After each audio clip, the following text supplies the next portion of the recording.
એક ચાટુ કલાકાર જે પોતે પહેલા વિરોધ કરતા બોલે એના બોર ખપશે એ આ મોદી સરકારે સાબિત કર્યું. બોલવા સિવાય બીજો ધંધો નથી. પરંતુ હવે સરકારને ચાટવાનો ધંધો ચાલુ કર્યો છે. 50 રૂપિયામાં ડાયરા કરતા એમના બાપ દાદા પોતે કૂપનના ઘઉં ખાઈને મોટા થયા છે.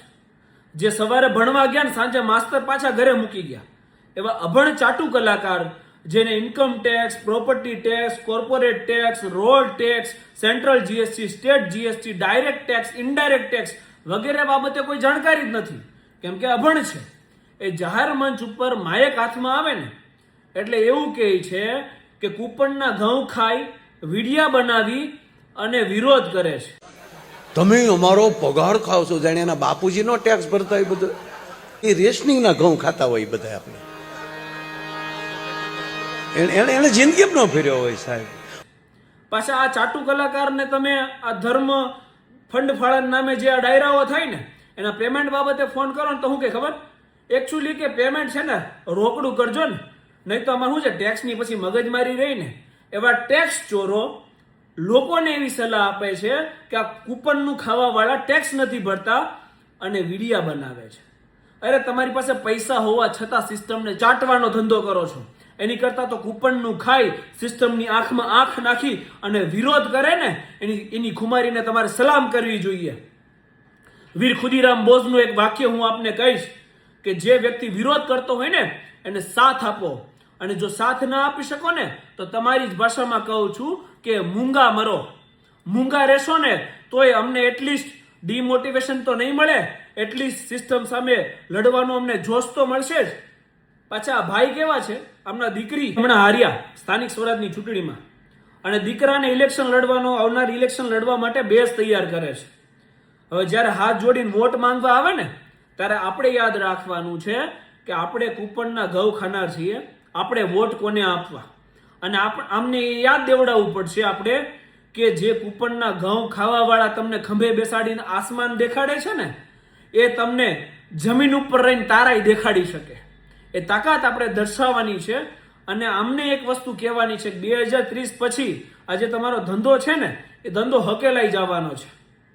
2030 સુધી તમારે જે કરવું હોય એ કરી લો, પછી તમને સિલેક્ટેડ ડાયરા નથી મળવાના, કારણ કે લોકો તમને ઓળખી ગયા છે. એટલે તમે જે ધર્મ ફંડ ફાળા ગાયુના નામે જે ડાયરાઓ કરી અને જે ચરી ખાવ છો ને એ ચરી ખાવ. જે વિરોધ કરવા વાળા છે ને એને સમર્થન ના આપો તો કાંઈ નહીં, પરંતુ એમને એમની સાથે લડવા દો. જય હિન્દ, જય સંવિધાન, ઇન્કલાબ જિંદાબાદ.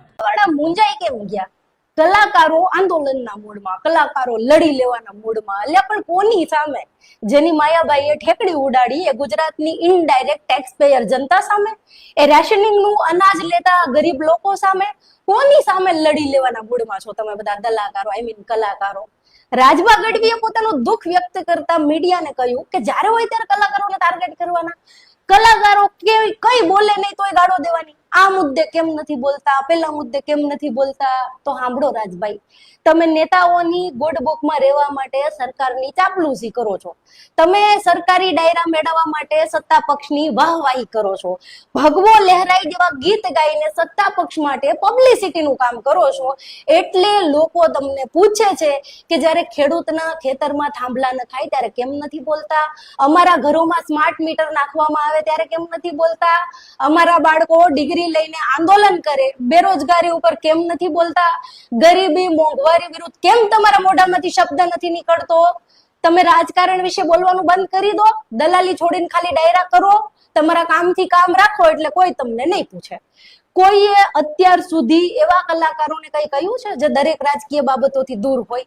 પણ તમારે તો રાજકીય રોટલા શેકવા છે, નેતાઓની ગુડ બુકમાં રહેવું છે, સરકારી ડાયરા કરવા છે, અને પછી એવું ઈચ્છો છો કે જનતા તમને સરકારના દલાલ ના કહે તો શું કહે? બીજું કે આજે વિરોધ કરવા વાળા છે એમને રાજભા ગઢવી કહે છે કે 500 લોકોની ટોળી છે, બાકી અમારા ચાહકો તો કરોડોમાં છે. બોલો, કરોડોમાં. 1 કરોડનો 1% રાજભા 1 લાખ થાય, અને 1 લાખનો 1000. પણ તમારા સમર્થનમાં તો 1000 લોકો નથી આવ્યા. તમારા કરોડો ચાહકોનો 1% વર્ગ ના આવ્યો, 0.01% વર્ગ ના આવ્યો. 10-12 કલાકારો કલાકારોએ મળીને સમર્થનની જે પોસ્ટ કરી છે એમાંય 5 જણાનું સમર્થન નથી. બોલો. અને તમે કહો છો કે અમારા ચાહકો છે કરોડો, અને તમે સમર્થન શેનું કર્યું? માયાભાઈએ જે ઠેકડી ઉડાડી એ વાતનું. તમે માયાભાઈનું સમર્થન કર્યું હોય તો જાણી લો કે માયાભાઈનો કોઈ વ્યક્તિગત વિરોધ જ નથી કર્યો. એમણે જે ગરીબોની ઠેકડી ઉડાડી એનો વિરોધ કર્યો છે. એમની વાતનો, એમની ઉડાવેલી ઠેકડીનો વિરોધ છે, એમનો વ્યક્તિગત નહીં. તો શું તમે ઠેકડીનું સમર્થન કર્યું છે બધાએ? અને રહી વાત બીજા અરબો ખરબો કમાઈ એના વિરોધની, તો અમે તમારી જેમ ખોટા લોકોની ભાટાઈ નથી કરતા. બધા ભ્રષ્ટાચારી નેતાઓ, અધિકારીઓ, ઉદ્યોગપતિઓનો વિરોધ અમે કરીએ છીએ. એમને સવાલો અમે પૂછીએ છીએ. તમારા જેવા દલાલો કલાકારોનો વિરોધ હશે. ભીખુદાન ગઢવી, ઈશ્વરદાન ગઢવી, દિવાળીબેન ભીલ કે આજની પેઢીના આદિત્ય ગઢવી વિશે એક શબ્દ તમને અહીંયા વાંચવા કે સાંભળવા નહીં મળે. અને ભૂલ માણસથી થાય ભાઈ, પણ ભૂલને સ્વીકારવાની હોય, માફી માંગવાની હોય, બીજી વાર ધ્યાન રાખવાનું હોય, સામું ના પડવાનું હોય. આવું કરવાથી શુદ્ધ ગુજરાતીમાં, કાઠિયાવાડી ભાષામાં આપણે ભૂંડા લાગીએ. અને છેલ્લી વાત, ચેટ જીપીટી ની મદદથી એક ફોટો બનાવીને તમારી જે 10-12 જણાની ટોળકી સમર્થન કરતી ઉતરી આવી છે. અને મારી વિનંતી છે કે તમારામાં જે તાકાત અને એકતા છે ને, આ ગુજરાતની જનતાને બતાવી દો. ડાયરાઓનો સંપૂર્ણ બહિષ્કાર કરી નાખો અને આ અમરણાંત ઉપવાસ ઉપર બેસી જાઓ. પણ આ વખતે તમે ગુજરાતની જનતાને સબક શીખાવી દો. બસ ઉતરી જાઓ આંદોલન પર, રેલીઓ કાઢો, આ અમરણાંત ઉપવાસ કરો. હું પ્રોમિસ કરું છું, આવીશ તમારું આંદોલન કવર કરવા.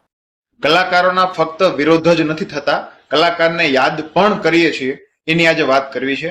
પરંતુ હાલના લોક સાહિત્યકાર કે લોક ગાયક કલાકારો, એ તમામ કલાકારોનો કામ ધંધો શું છે એની મારે આજે વાત કરવી છે.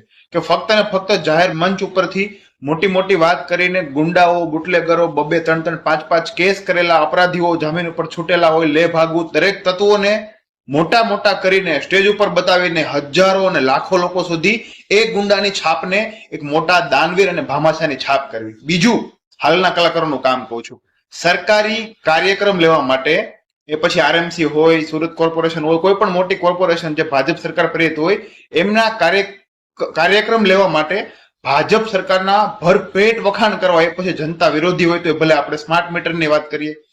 ત્યારબાદ આ બધા કલાકારોનું હંમેશાથી જનતા તરફનું વલણ નહીં, જનતાના વિરોધમાં સરકાર જે નિર્ણય લેતી હોય એમને પ્રમોટ કરવા સરકાર પાસે કેમ સારું બનવું એ કારણ છે.